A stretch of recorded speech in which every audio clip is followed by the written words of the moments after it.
সবচেয়ে বেশি সচিবালয় অফিসার কোন দেশে?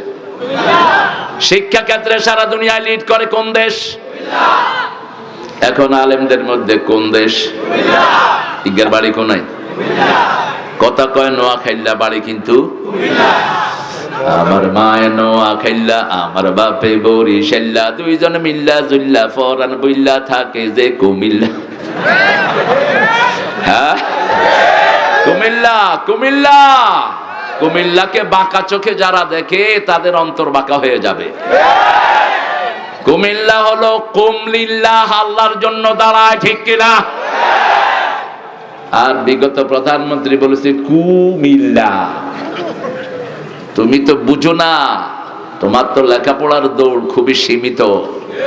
তুমি কও বুখারী শরীফে আল্লাহ কইছে লাকুম দীনুকুম ওয়ালিয়া দীন, তুমি তো কইবা যে কু কু বলবা না, কুম লিল্লাহ, কুম লিল্লাহ, তার মানে হলো কুমিল্লা।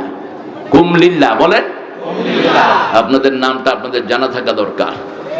আমাদের এখানে এসেছেন অতিথিবৃন্দ মিজানুর রহমান, হাজী রমিজউদ্দিন সরকার, ইসলামী সঙ্গীত পরিবেশনা অবিরাম মাহমুদ, আরিয়ান মাহমুদ, কলরব শিল্পী গোষ্ঠী। কলরবের গানগুলোতে সেরেক থাকে। তোমরা গান কোনো ভালো আলেমকে দিয়ে দেখিয়ে নিবা। ইদানিং কালে নাত একটা লেখছে সেরেকে ভরপুর। হৃদয় মাঝারে রেখেছি যারে, ত্রিভুবনের বাদশা মালিক কামলিওয়ালা রে। ত্রিভুবনের বাদশাকে? বাদশা তুমি দিন দুনিয়ার, হে পরওয়ার দিগার। ইন্না বাদশা রাব্বিকা ইন্নাহু হুয়া ইউবদিউ ওয়া হুয়াল গফুরুল ওয়াদুদ যুল আরশিল মাজিদ ফাআলুল লিমা ইউরিদ। বাদশা একজনের জন্য খাস, তিনি কে? হৃদয় মাঝারে রেখেছি যারে, ত্রিভুবনের বাদশা মালিক আল্লাহ তাআলা রে। আমার মাবুদ আল্লাহ রে, আমার রহম আল্লাহ রে, ত্রিভুবনের বাদশা মালিক আল্লাহ তাআলা রে। এটার প্রতিষ্ঠাতা কলরবের যে ছিল আইনুদ্দিন, ওটা আমার ছাত্র ছিল, আইনুদ্দিন আল আজাদ, আল্লাহ তাকে মাফ করে দিক। তোমরা এগুলো দেখে গাইবা। এমনি কলরব ভালো গায়। সাইমুম হলো এদের সবার গুরু, এদের সবার কি উস্তাদ। এই বসুন্ধরাতে, এই বাংলাদেশে প্রথম ইসলামী সঙ্গীতের বীজ যিনি বোপেন, তিনার নাম হলো কবি মতিউর রহমান মল্লিক। তার আগে লিখেছেন, কিন্তু শিল্পীদের মুখে এত চর্চা হয়নি যত চর্চা উঠিয়ে দিয়েছেন কবি মতিউর রহমান মল্লিক। এখানে অনেক ওলামা হযরত এসেছেন, আমি যাদের ছাত্র হতে পারলে ধন্য হতাম। অনেক স্যাররা আছেন, primary, high school, college, university sir, বিভিন্ন পেশায় জড়িত, আবার বিদ্যা বনিতা, পর্দার আড়ের মা এবং বোনেরা এসেছেন। আমাদের প্রিয় হিন্দু সম্প্রদায়ের ভাই বোনেরা এসেছেন, খেটে খাওয়া মানুষ, প্রশাসনের ভাইয়েরা, পুলিশেরা আগে আসতো ধরতে, এখন আসে শুনতে। হ্যাঁ, আগে হুজুর দেখলেই শরীর গরম হয়ে যেত। এই হুজুর, এই অনকাই হুজুর আসসালামু আলাইকুম, সালাম দিছিলাম, আপনাদের খেয়াল করেন। আহা, আল্লাহ এদেরকে হেদায়েত দান করুক। এরা যে এত চামচামি করতে পারে, বেশি চামচামি করবি না, আল্লাহর দলে থাকবি, তাহলে নিরাপদ থাকবি, ঠিক কিনা? কোন দিক থেকে তোদের কোনো ভেজাল হবে না। আর যখন মানুষের উপর অত্যাচার করো, তোমার শান্তি নষ্ট করে দিবেন কে? যে মানুষের সুখ কেড়ে নেয়, তার সুখ কেড়ে নেন কে? যে মানুষকে রহম করে, তার উপর রহম করেন কে? ইরহামু মান ফিল আরদি ইয়ারহামুকুম মান ফিস সামা। জমিনের বাসিন্দাদের উপর রহম করো, আসমানওয়ালা তোমাদের উপর রহম করবে। এখন কোরআন থেকে কথা বলবো। কোরআন অর্থ কি? জোরে জোরে বলেন, জোরে বলেন। মনে রাখবেন, কোরআনের সবকিছু হলো মাসনা মাসনা মাসনা, জোড়ায় জোড়ায়। রাসূল কোরআনের সূরাগুলো পড়তেন জোড়ায় জোড়ায়, জোড়া মিলাতেন। বাকারা পড়লে আল ইমরান পড়তেন, সূরা মুলক পড়লে সাথে সেজদা পড়তেন, সূরা সেজদা পড়লে সাথে দাহারও পড়তেন, দুইটাতে মিল করতেন। যেমন আজকে জুমার দিন সকাল বেলায় তিনি প্রথম রাকাতে পড়তেন সূরা সিজদা, দ্বিতীয় রাকাতে পড়তেন দাহার।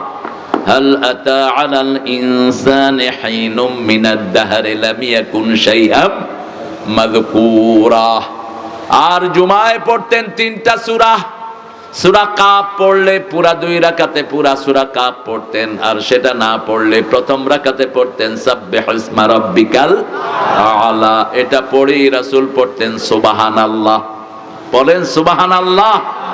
এই প্র্যাকটিসটা আমাদের নাই, আহলে হাদিসের ওরা এই প্র্যাকটিসটা করে। সাব্বিহিসমা রাব্বিকাল আলা বলার সাথে সাথে সুবহানা রাব্বিয়াল আলা। আল্লাযী খালাকা ফাসাওয়া ওয়াল্লাযী কদ্দারা ফাহাদা। দ্বিতীয় রাকাতে পড়তেন হাল আতাকা হাদিসুল গাশিয়াহ উজুহু ইয়াওমাইযিন খাশিয়াহ। আল্লাহ আমাদেরকে পড়ার তৌফিক দান করেন। এখন বলেন রাসূল সবচেয়ে বেশি কোন সূরা পড়তেন?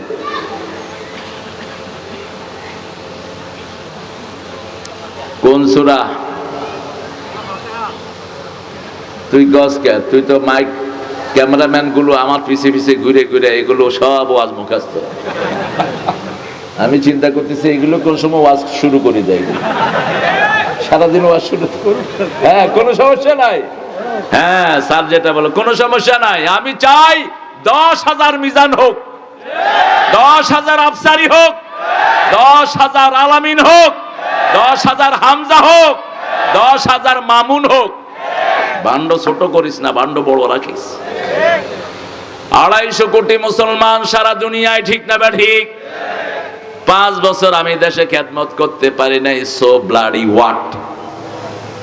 খেদমত করেছি আমেরিকাতে, ইউরোপে, ঠিক না ঠিক? সারা পৃথিবীতে মুসলমান আছে না নাই?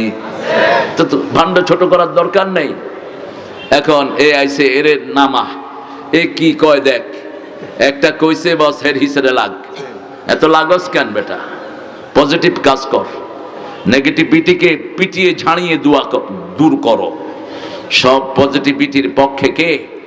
আল্লাহ নিজেও পজিটিভ। লা ইলাহা মুহাম্মাদুর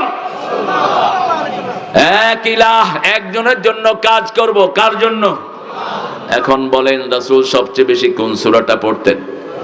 জোরে জোরে জোরে বলেন। সূরা ফাতিহার চেয়ে শ্রেষ্ঠ কোন সূরা? তাবিজগুলো খুলে ড্রেনে ফেলে দিবেন। রাসূল কোনদিন তাবিজ বাঁধেন নাই, বাঁধতেও দেন নাই। তাবিজ যদি আপনারা বাঁধতেন তাহলে এই ডাক্তারটা থাকতো কি করতে? হ্যাঁ, তাবিজ যদি এত চিকিৎসা হতো তাহলে খালেদা যে ইংল্যান্ডে গেল কি করতে? হ্যাঁ, হুজুর 30 গারে আনি করতো, 30 গা তাবিজ দিয়ে জুলাই বই থাই। কোরআন পড়বেন, চিকিৎসা ভালো করে দিবেন কে? এটা মেডিকেল সায়েন্সও বলে। কোরআনের ভিতরে এমন নূর আল্লাহ রেখে দিয়েছেন, পড়লেই শরীরের রোগগুলো ভালো হয়ে যায়। এরপরে আল্লাহর হাবিব বলছেন লিকুল্লি দাইন দাওয়াউন, সব রোগের জন্য ঔষধ তৈরি করেছেন কে?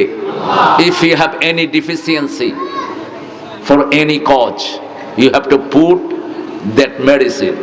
আপনার কোনো অভাব যদি শরীরে হয়, ওই অভাবটা আপনাকে ফিল আপ করতে হবে। আপনার আয়রন কমে গেছে, আপনার ক্যালসিয়াম কমে গেছে, আপনার যে কোনো কারণে সালফার কমে গেছে শরীরের,